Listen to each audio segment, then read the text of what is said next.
everyone, welcome to today's video. Now today's going to be a tiny bit different to my normal videos. I'm doing a little haul. I've got a few things that I bought over the last couple of months. Now again, I don't haul tons and tons of things, I tend to be a bit more selective. And so let's begin. The first item that I actually bought, and I'm super happy that I found it, was a beautiful orgonite. Now this orgonite, you're going to find similar ones with the Two Leaves Company on Etsy. Again, Two Leaves Company on Etsy. Absolutely stunning and beautiful work. Now they do lots of different orgonites in lots of different colours and designs. I was lucky to pick up this one because it was like one of the last ones. But yeah, I definitely recommend an orgonite. If you're looking for something to use as a tool to stabilize you a tiny bit, bring in that spiritual balance and harmony. Now it also protects you against EMF. Now it's not scientifically proven, but you know what, it works for me. It's a beautiful heavy piece, beautiful stunning orgonite. I absolutely adore it. I wear it so often. It's one of my favourite pieces of jewellery that I have up to date. So yeah, definitely check out Two Leaves Company on Etsy. Now this is not sponsored or anything. This was spent by, me just buying it from my own money, and in this amulet makes me feel so good. I love a good orgonite. Right, so the next piece that I bought was actually when I was away on the seaside town of Hythe in Kent. Now I bought a lovely piece of quartz. Now this is just plain, simple, clear quartz, and I can't recommend it enough. Now I use it for almost everything, but currently it lives underneath my pillow, and that helps me to sort of ease my sleep and to sort of calm my energy down a bit. It's absolutely beautiful, and I can't believe it that I managed to find one for £4. So yeah, beautiful crystal, lovely and shiny, and it's quite clear inside, a bit cloudy in places, but yeah, stunning piece. The next bit that I actually bought was also in the same shop. I can't remember what it's called, and this is a beautiful red deep carnelian. Now I buy carnelian when I need a bit of positivity in my life, when I need to boost my energy, I need a bit more vitality, and to bring in that positivity. Again, absolutely adore this piece. It's so beautiful and so rich in colour. Right, I decided to also get a tiny little tiger's eye. Now again, I use it for just stability, to help me ground myself a tiny bit more. It's a beautiful stone. It's an absolutely stunning stone. Like, you can see how beautiful it looks, the way the light reflects. I couldn't help but pick it up. And then right next to it, I spotted my birthstone. No other than a beautiful citrine, also known as merchant stone. Now I have so many pieces of citrine, and I can tell you one thing, I can't get enough of them. I know that they have different properties and different vibrations when it comes down to crystals, but I'm going to say one thing. For me, citrine is not just a birthstone. It's a stone of sunshine, good energy, positivity. Some people use it for money spells and whatnot. I just like having it around me, just uplifts me so much. Now the next purchases are actually books. So my first book is the Chakras and the Vagus Nerve. Now I'm so curious about being able to cure all of the sort of wounds that I carry and that trauma within me. And the vagus nerve tends to collect a lot of ancestral energies.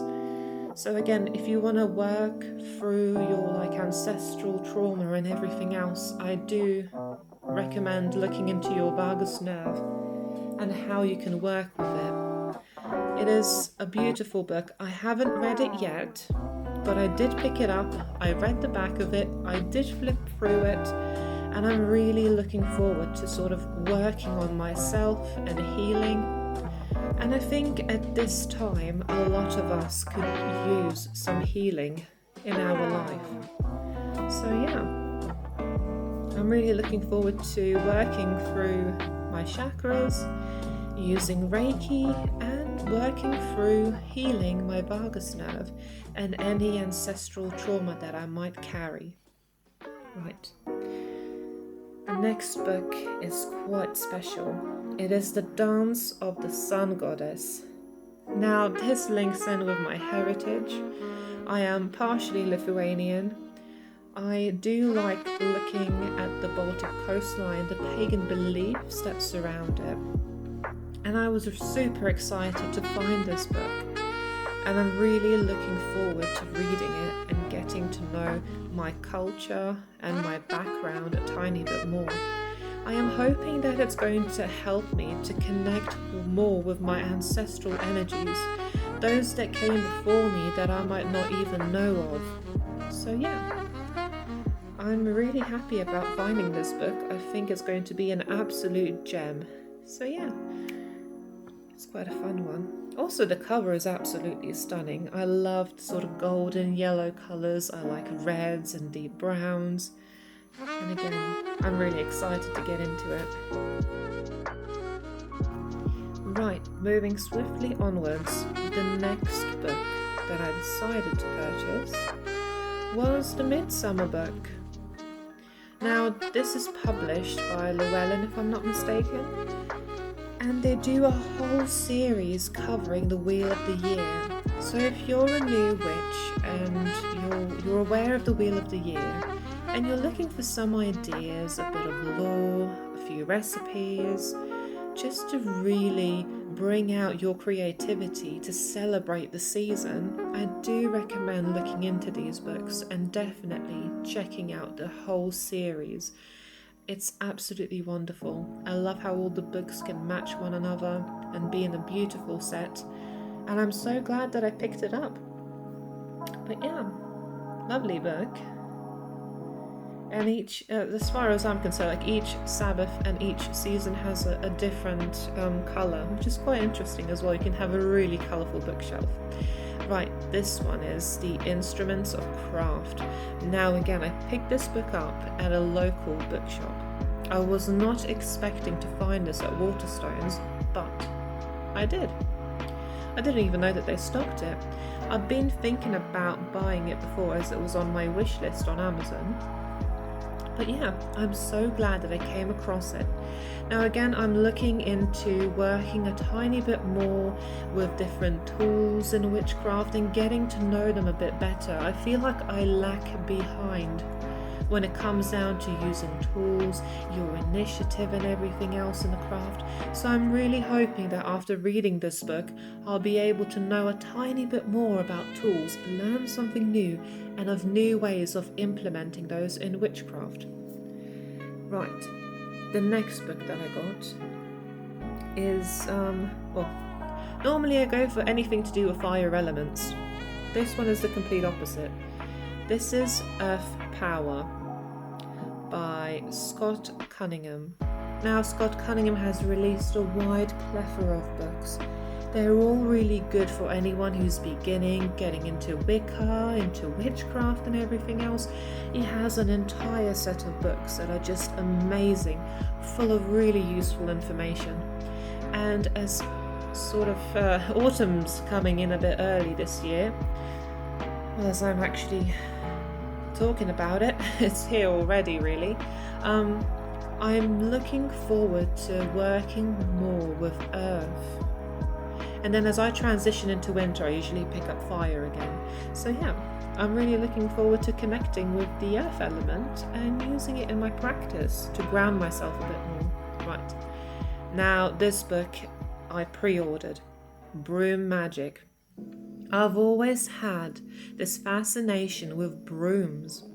When I was younger, my grandma used to make her own brooms. And I was just always so interested. For me, it was the image of a witch and witchery and anything to do with magic.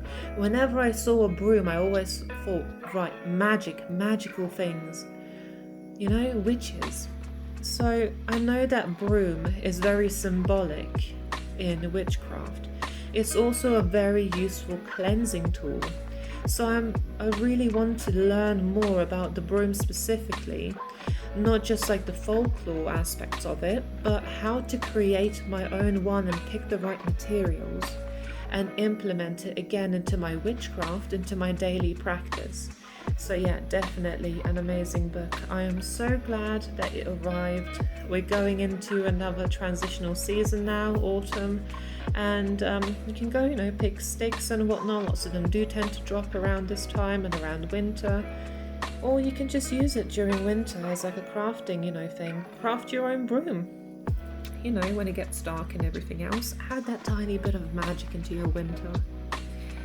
Right, so enough babbling. Next book is The Lost Lands. It's been on my wish list for a very long time, and this time I just caved in and I bought it because I'm absolutely fascinated about Atlantis, Lemuria, Avalon. My god, as soon as I went to Glastonbury, I was so overwhelmed with energy. It was so beautiful, and that sort of confirmed to me of how real, how raw this is. And it's a part of every living being on this planet. So I'm really looking forward to getting into the spiritual side, the magical side of these amazing mythical lands. Of course, we say mythical lands, but for me, I feel like it's a very real thing. So yeah, stunning cover. I love mermaids.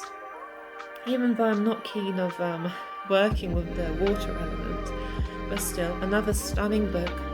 I've flipped through it, it's packed with information, so I'm really looking forward to having a good read and to connect back to these magical places.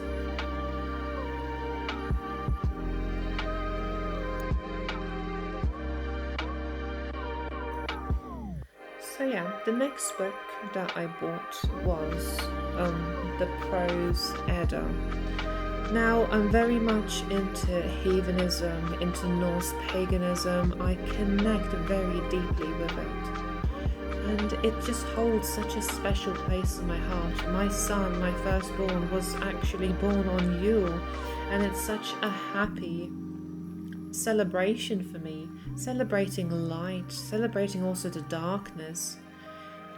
And I just wanted to find out more when it comes to mythology that surrounds heathenism and Norse paganism. So I'm really looking forward, as days get darker, delving deeper into the mythology, the pantheons, the stories surrounding this beautiful culture. So yeah, lots of people have really recommended it for me and said, what, you haven't read it yet? And I was like, well, no, I haven't actually. And they were like, well, if you're really into this sort of thing, definitely pick it up. So I'm really happy that I did. Another brilliant read for the darker days. Right, following the theme of paganism, I did look for a little beginner's guide, a little beginner's book, and I decided to pick up the Norse paganism for beginners. Now, I know that there's lots of materials online, but I wanted to find like a physical copy, and this one really stood out for me. Now I flipped through it, it seems like quite a short but detailed guide, an introduction, so I'm really looking forward to it. I am hoping to, by the end of this year, to implement more of Norse paganism into my practice. And of course, my goodness, I went to a bookshop, I can't remember which one it was, but I saw the cover of this book and I was like, I need to have it. It is the most stunning bit of art I've seen so far on the book. So beautiful, so rich. Well, I didn't even read the blurb, I'm guilty of it. I judged the book by its cover, but it seems to be about ancestors. So I want to connect a bit more with my ancestors. So I'm really looking forward again to reading this. And yeah, I'm probably going to do a book review of all the books that I've gathered so much, all my best reads at the end of the year. So I have a feeling that this might be on it. Not just because the cover is stunning, but I did read online that there's a lot of people say a lot of good things about it. So again, I'm really glad that I picked it up. It's a sturdy, hard book, hardcover, and I'm really looking forward to reading it again. I'm so excited about this haul and all the books that I bought so far. Right, the last purchase I made, the most recent one to be fair, is the ARISU divination cards. They're so beautiful. I've been looking at them online quite a few times and I've come across it whenever I'm putting things into my shopping cart. The algorithm knows me so well. And it's been sort of popping up very sneakily. And I thought, you know what, I'm gonna get this because I feel so drawn to it, and check the cards out. Let me just have a little flip through. There. They're just so beautiful. I have opened them already. I have used them already. They have a wonderful, this strong energy, and it's so encouraging. I absolutely love this set. I look forward to really working with it more. Currently, I just carry it around me, trying to sort of merge our energies together. And yeah, they're just so beautiful to look at. I love it. I absolutely love it. I have also used a few cards now as like altar decorations. I just find they're so beautiful and hold so much energy. And I'm so happy that I, in the end, caved in and bought these. One of the best purchases so far. So yeah, this is the end of my somewhat little haul. I hope that you enjoyed it. I hope that you have a wonderful day ahead wherever you are. And yeah, I'll be posting a few more videos in the future, in this month, hopefully. And yeah, take good care of yourself, and I'll see you very soon. Bye bye for now.